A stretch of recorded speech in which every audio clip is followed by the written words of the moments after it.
Sigir tuqqan payti buzoqcha va ona sigirga qanday yordamlar ko'rsatish kerak? Oddiygina maslahatlar, bu videoni oxirigacha kuzating. Avvalo, sigirni tuqqan paytida buzoqchani onani oldiga qo'ying va ustiga tuz sepib qo'ying. Osh tuzidan seping. Bu tuz bachadonni tez qisqartiradi va yo'ldoshi oson ajraladi. Bachadon tez qisqarsa, demak, sigirda ikkinchi homiladorligi oson kechadi, 40 kun o'tmay kuyga keladi.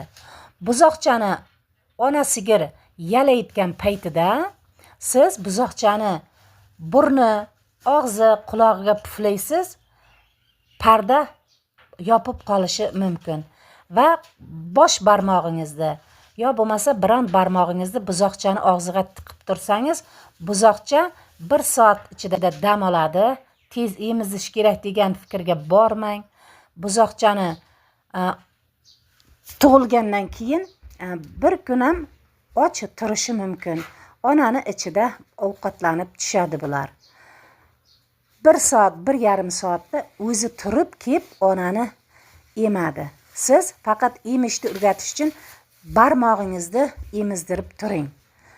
Bu tajribadan o'tgan ma'lumot. Qarang, shuncha buzoqqa yordam beryapti, buzoq emalmayapti. 1 soat ichida o'rganish kerak.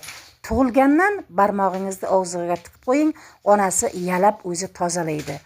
Agar siz latta bilan artsangiz, ona bolani tanimay qolishi mumkin. O'zi yalab, o'zi tozalasin, ham ona sigirga yaxshi, ham bolasiga. Ona yalasa buni hidini oladi va bola ham onani hidini oladi va bir-biriga hech ham bir xil mollarda bo'ladi, bolasini emizmaydi, tanimaydi va tepadi. Mana shu holatlar bo'lmaydi. Bir-biriga mehr uyg'onadi yalagan paytida. Siz mol tug'ish jarayonida 1 satil iliq suv olib kelib qo'ying, mol tuqqandan ichadi va unga kepak aralashtirib bering. Oddiygina kepak. Molni oldiga tuz qo'yib qo'ying, kattaroq iloji bo'lsa yalasa, tezroq hamrohi ajraladi, bachadon qisqaradi va to'yib iliq suvdan ichadi. Yelinini ham tozalab o'sha iliq suvda yuvasiz. Ko'pchilik yuvmay bolasini emizdiradi, bu xato.